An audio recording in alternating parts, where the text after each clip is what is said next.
Ichchapuram railway స్టేషన్లో ఘనంగా దక్షిణ కోస్తా రైల్వే జోన్ ప్రారంభోత్సవ కార్యక్రమం జరిగింది.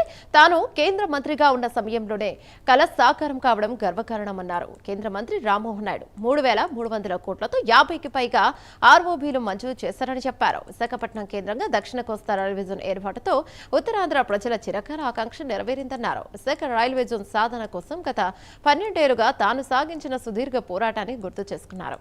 గతంలో పార్లమెంట్లో ఈ అంశంపైనే అనేకసార్లు గలమెత్తానని, ఇదే ఇచ్చాపురం రైల్వే స్టేషన్లో ప్రజాప్రతినిధిగా దీక్షలను కూడా చేపట్టానన్నారు.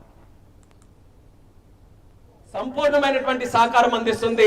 అది ఈ రోజు నేను కేంద్ర మంత్రిగా ఉన్నప్పుడు ఈ కార్యక్రమాలన్నీ కూడా జరగడం నాకు కూడా ఎంతో గర్వకారణం అన్నది మళ్ళీ మీ అందరికీ కూడా తెలియజేసుకుంటూ, ఇచ్చాపురం ప్రజలకి ఈ యొక్క శుభవార్త తెలియజేస్తూ ఎక్కడైనా చేసుకోవచ్చు. రాష్ట్రం అంతా ఒకటే జోను.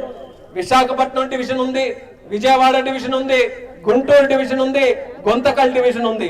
మొత్తం చూసుకుంటే 3,400 కిలోమీటర్లకు పైగా ఈ రోజు అన్ని డివిజన్లు కలిపి ఉన్నాయి. రైల్వే జోన్ కోసం అంతా ఇంత కాదు, నిరంతరం కూడా కృషి చేస్తూ వచ్చాను. దానికి ఈరోజు అశ్విని వైష్ణవ్ గారు కూడా చాలా సహకారం అందించి మనకి కార్యక్రమం చేసినందుకు రైల్వే మినిస్టర్ గారు కూడా ధన్యవాదాలు తెలియజేసుకుంటూ, మరొకసారి మీ అందరికీ కూడా శుభాకాంక్షలు తెలియజేస్తూ సెలవు తీసుకుంటున్నాను.